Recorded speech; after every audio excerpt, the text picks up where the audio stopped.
ദേവസ്വത്തിലെ പണമിടപാടുകളിൽ ഗുരുതര വീഴ്ചയെന്ന audit report.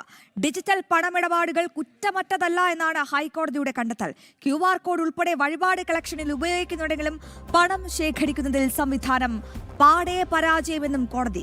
Audit വകുപ്പ് deputy director നാളെ ഹാജരാകണമെന്നാണ് ഹൈക്കോടതിയുടെ നിർദ്ദേശം. വിവരങ്ങളുമായി രേഷ്മ ബാബു ഉണ്ട്. രേഷ്മ, ഗുരുവായൂർ ദേവസ്വത്തിലും അതിലെ പണമിടപാടുകളിലും ഗുരുതര വീഴ്ചയെന്നാണ് ഇപ്പോൾ റിപ്പോർട്ടിൽ ഞെട്ടിക്കുന്ന കണ്ടെത്തൽ ഉണ്ടായിരിക്കുന്നത്. എങ്ങനെയാണ് ഈ കണ്ടെത്തലുകളിലേക്ക് എത്തിയിരിക്കുന്നത്? എന്താണ് ഹൈക്കോടതി നൽകിയ നിർദ്ദേശം? എങ്ങനെയാണ് ഈ പണമിടപാടുകൾ കുറ്റമറ്റതല്ല എന്നൊരു നിരീക്ഷണത്തിലേക്ക് ഇപ്പോൾ കോടതി എത്തിച്ചേർന്നിരിക്കുന്നത്? രേഷ്മ,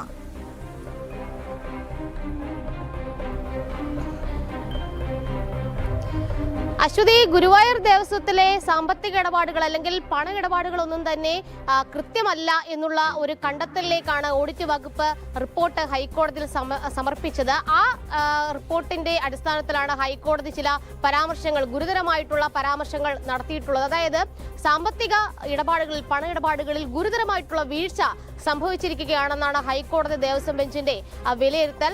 നിലവിൽ ഓഡിറ്റ് വകുപ്പിന്റെ ഡെപ്യൂട്ടി സീനിയർ ഡയറക്ടറോട് നേരിട്ട് ഹാജരാകാനായിട്ടുള്ള നിർദ്ദേശം ഹൈക്കോടതി നൽകിയിട്ടുണ്ട്. അതായത് നിലവിൽ ഗുരുവായൂർ ദേവസ്വത്തിന്റെ ഓഡിറ്റ് ഏത് വിധത്തിലാണ് മുന്നോട്ട് പോകുന്നത്, അതിന്റെ സ്ഥിതി അറിയിക്കാനായിട്ടാണ് ഹൈക്കോടതി ഓഡിറ്റ് വിഭാഗത്തിന് നിർദ്ദേശം നൽകിയിട്ടുള്ളത്. നാളെയാണ് നേരിട്ട് ഹാജരാകേണ്ടത്. ഈ വിഷയം ഹൈക്കോടതി ഗൗരവത്തോടുകൂടി തന്നെയാണ് പരിഗണിക്കുന്നത്. മാത്രമല്ല 43 വർഷമായിട്ടും ഗുരുവായൂർ ദേവസ്വത്തിന് കീഴിലെ വിലപിടിപ്പുള്ള വസ്തുക്കളുടെ ഭൗതികമായിട്ടുള്ള പരിശോധന നടത്തിയിട്ടില്ലെന്നാണ് ഓഡിറ്റ് വിഭാഗം ഹൈക്കോടതി അറിയിച്ചിട്ടുള്ളത്. മാത്രമല്ല കഴിഞ്ഞ കുറേ വർഷങ്ങളായിട്ട് ഈ ഡിജിറ്റൽ പ്ലാറ്റ്ഫോമിൽ, അത്തരം പ്ലാറ്റ്ഫോമുകളാണ് ഈ ഇടപാടുകൾക്ക് അല്ലെങ്കിൽ വഴിപാടുകൾക്കൊക്കെ തന്നെ ഉപയോഗിക്കുന്നത്. അതായത് QR കോഡ് വഴി സ്കാൻ ചെയ്തും അതോടൊപ്പം തന്നെ മറ്റ് തലത്തിലുമുള്ള കാര്യങ്ങളാണ് അത്തരത്തിൽ ആധുനിക സാങ്കേതിക വിദ്യ ഉപയോഗിക്കുന്നുണ്ട്. പക്ഷേ ഇതിൽ നിന്ന് ശേഖരിക്കുന്ന പണം കൃത്യമായിട്ട് ഉപയോഗപ്പെടുത്തുന്നില്ല, അല്ലെങ്കിൽ അത് കിട്ടുന്നില്ല, അതൊരു കുറ്റമറ്റ സംവിധാനം ഇല്ല എന്നുള്ളതാണ് ഹൈക്കോടതി.